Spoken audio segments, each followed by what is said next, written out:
রহমতুল্লাহি ওয়া বারাকাতুহু। সুধী দর্শক, আপনারা আমার নাজমুল ইসলাম চ্যানেল থেকে সবাইকে শুভেচ্ছা নেবেন।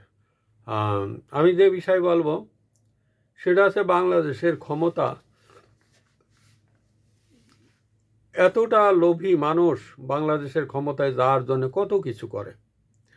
একজন উপদেষ্টার পদ আছে মন্ত্রী পদমর্যাদায়, কিন্তু তিনি কিভাবে একটা বোর্ডের ডাইরেক্টর হন, মানে আরও ডিমোশন দিয়ে তিনি চলে গেছেন।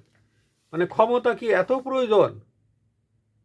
আমি বলছি আমাদের খলিল সাহেব, তিনি উপদেষ্টার পদমর্যাদায়, তিনি কিভাবে বিমানের ডাইরেক্টর হিসেবে যান? এত বড় একটা মর্যাদা সম্পন্ন মন্ত্রী পদমর্যাদায় তিনি একটা বিমানের ডাইরেক্টর হিসেবে গেছেন, কি উদ্দেশ্যে গেছেন? এবং একজন নির্বাচন কমিশনারের থেকে একজন সেক্রেটারি গেছেন, তিনি এই বিমানে গেছেন। এই যে মানুষগুলোকে নেওয়া হচ্ছে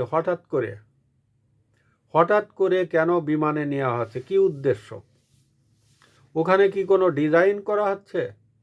বিমানের টাকা লুটপাটের কোনো বিধি ব্যবস্থা হচ্ছে নাকি? আমরা ইতিমধ্যে দেখেছি বিদেশে ব্যালট কেলেঙ্কারি। এই ব্যালট কেলেঙ্কারিটা আছে দুবাই সম্ভবত, সেখানে সিল মারা ব্যালট দেখা গেছে। কেন এত আগে কেন সিল মারবে? এবং জানা গেছে যে এটা জামাতের রেঞ্জের ভিতরে পড়ে এবং যারা করেছে তারা জামাতের লোক। তা এই ধরনের কাজ কারবারগুলো কিন্তু করাটা ঠিক না। তারপরে আবার আরেকটা ম্যাটিকুলার সিদ্ধান্তে একটা বিষয় আছে, বিএনপির যে ধানের শীষটা, সেটা হচ্ছে ব্যালট পেপার ভাঁজ করলে যে জায়গাটায় পড়ে ভাঁজের স্থান, সেখানে আছে বিএনপির ধানের শীষ।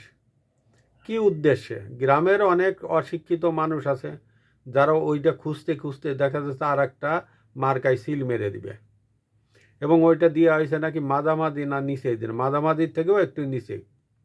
কেন এ ধরনের কাজ তো করা উচিত হয়নি। দাঁড়িপাল্লা এবং এনসিপি ফুলের কলি, এটা দেওয়া হয়েছে উপরে, শাপলাকলি এটা দেওয়া হয়েছে উপরে। সবার উপরে থাকার কথা ছিল বিএনপির ধানের শীষ, কিন্তু কেন দাঁড়িপাল্লা শাপলা গেল? কি উদ্দেশ্যে গেল? এখানেও ডিজাইন করা আছে। আমরা তো কান পাতলে শুনছি এই জামাত ইসলামের সাথে আমেরিকার কূটনীতিকদের সাথে যে ফোনে কথা, এবং সেটা কিন্তু ভাইরাল হয়ে গেছে, এবং ওয়াশিংটন পোস্ট সেটা ভাইরাল করেছে। এর আগে রয়টার্সও বলেছে যে